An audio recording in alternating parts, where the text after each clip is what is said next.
Garde fermée. Donc, on prend 3 niveaux en fonction de vraiment où vous en êtes. On pense à chaque fois quand on met en garde fermée, on doit penser bien sûr au partenaire. Donc, je vous rappelle, l'élément le plus important quand vous faites un travail à deux, c'est votre hooké. Hooké, c'est votre partenaire. Nous, on est celui qui faisons la technique. On s'appelle Tori chez les Jap. Ok. Donc, mon partenaire, s'il fait un boulot de merde, je fais un boulot de merde. Ça, c'est bon aussi debout. Le mec debout n'a pas une vraie réaction. Je vais apprendre sur un mec qui fait un truc bidon. Autant faire ça sur un mannequin pourri. D'accord. En général, vous avez la chance d'avoir un être humain, autant en profiter. Mais il faut que l'être humain, il comprenne ce qu'il faut faire. Là, il faut une posture. Posture à genoux, colonne droite. Là, on est en gi, donc les deux pans de kimono ici. Quand vous êtes en luta, vous pouvez avoir les deux mains sur les hanches, ou il y en a qui aiment bien mettre une main sous le plexus et une autre au niveau des hanches. Ça, ce sera à vous de voir. Donc là, on est en gi, on est bien ici, une au niveau soit de la ceinture, soit des hanches, comme vous voulez. Bien posé, colonne droite, alignée. Pas trop sur l'avant, pas trop sur l'arrière. Un des points spécifiques différents entre le gi et le no-gi, c'est que un gars en gi, il doit être droit, alors qu'un mec en luta peut être un petit peu plus sur l'avant. D'accord? Parce que souvent, il va être un peu plus par là, ou il va être un peu plus par là. Pourquoi en jutsu, on évite? Tout simplement parce qu'il va y avoir plus facilement des croche choke qui vont arriver. Ok? Alors que là, le croche choke, je ne le fais pas. Donc, posture du partenaire. Moi, garde fermée, je croise mes jambes. Première chose, quand j'ai une garde fermée, je dois penser hipscape. Hipscape, c'est le fait de dégager mes hanches. Ne plus rester les hanches dans le même angle que mon partenaire. Je prends mon grip.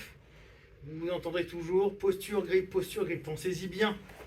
Pour les plus gradés, les grips le plus important pour nous, et j'ai relu des articles hier dessus, c'est les poignets. On doit vraiment être fort sur le contrôle des poignets.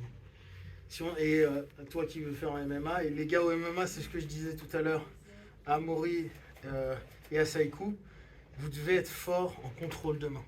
Le hand control. Quand vous entendez à l'UFC hand control, il faut absolument que vous ayez un contrôle de main nickel. Si vos mains ne servent à rien, si vos mains ne sont pas exploitées, le mec va prendre de l'ascendant, vous n'arriverez pas à le contrôler. Ce qui est super relou, vous venez de faire un takedown, vous ramenez le gars, et le gars il met sa main au sol et se relève. Ok? C'est pas ce qu'on veut. Idem pour nous en jiu-jitsu. On doit avoir des grips qui sont forts. Bien sûr que ça c'est intéressant, mais si vous avez les deux, parfois c'est plus intéressant d'avoir ça. Même si on va devoir plus travailler avec nos hanches. Ok? C'est plus pour les gradés ça. Pour les babies, on reste à ce niveau-là.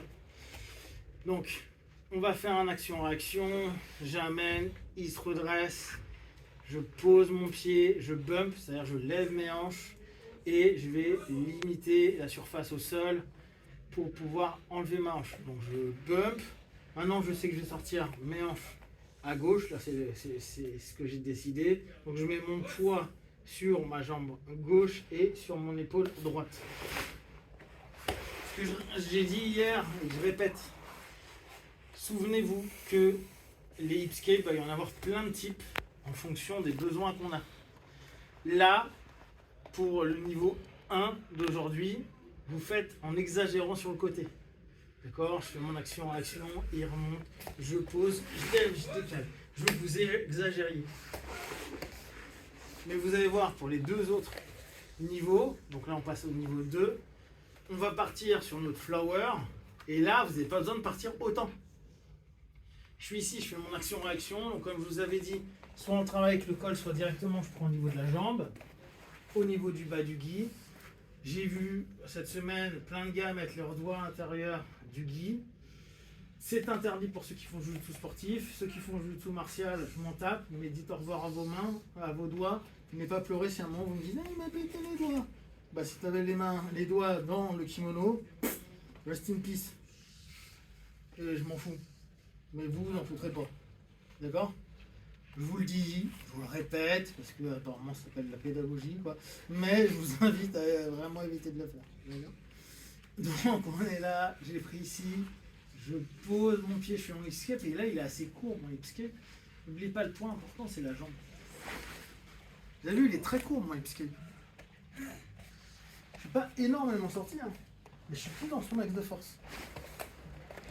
Et là je déstructure. Alors là bien sûr, Chouchach, Après une semaine dure de travail à la fac, il est... Qu'est-ce qu'il y a? Il est un peu mou, mais les mecs en général cassent pas autant. Mais là, je vais chercher vraiment à lui casser à sa structure. C'est quoi le but? C'est lui mettre le poids sur l'autre genou. Là, j'ai saisi. Je ne l'emmène pas directement. Je tire d'abord sa jambe. Et je m'aide en appuyant là. Là, maintenant, je l'ai chargé. Je charge sur moi. Chargé, ça veut dire que son centre de gravité, c'est moi qui le drive. Vous avez vu, là, c'est moi qui le drive. J'ai toujours cette main-là. Donc, je ramène de l'autre côté. Quand j'atterris, j'ouvre. J'ai le petit doigt. Je tourne mon pouce. Je ramène. Là, je vais vous demander de venir tirer son kim. Tirer. Tu le sens quand je vais tirer le kim? Ouais. Et là, je redescends. J'insiste, on est en train de bosser sur le principe de corde. Donc le principe de corde, je veux que vous l'utilisiez partout. Là, nous, la plupart du temps, on fait ça, et on essaye de descendre, et ça marche pas. Même quand on a le pouce là, bah, si je tire pas trop le kim, ça marche pas. Je vais tirer le kim. Là, je viens de le tendre. Là, il aime pas parce que regardez, quand je tire là, regardez ce que fait mon poignet. Il se casse. On revient au casser de poignet. Là, normal. Souvent, on insère, on impose. Là, je ne vais pas vous demander d'imposer, je vais vous demander quand vous arrivez de l'autre côté, vous tirez avec l'autre côté.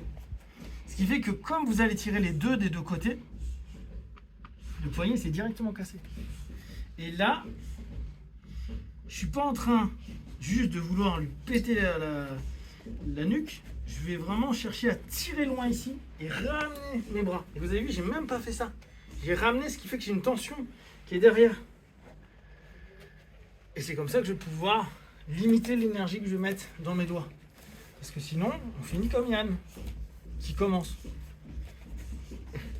Il a 1 an de pratique et il a de beaux doigts. D'accord?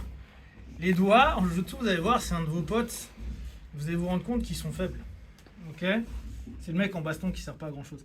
Ok? Tac, tac, on tire, on ramène. Tu fais un vite, bouge. Ok? Donc ça c'est le 2. 3. Pour aller un peu plus gradé, vous pouvez toujours regarder à ce niveau-là ou vous pouvez directement travailler à partir de là. Action, réaction. Bam. Mon hipscape, ce coup-ci, il va loin. J'en sais. Reviens. Ok. Là, d'ici, bah, je vais remonter. Ce bras-là ne me dérange pas. Je compense. Je reviens.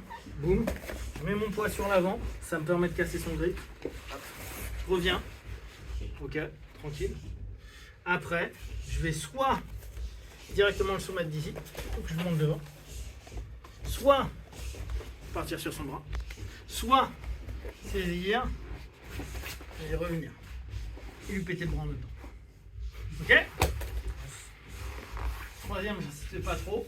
Vous m'appellerez si vous le faites. Ok? C'est pour les plus grands. Les 2 premiers.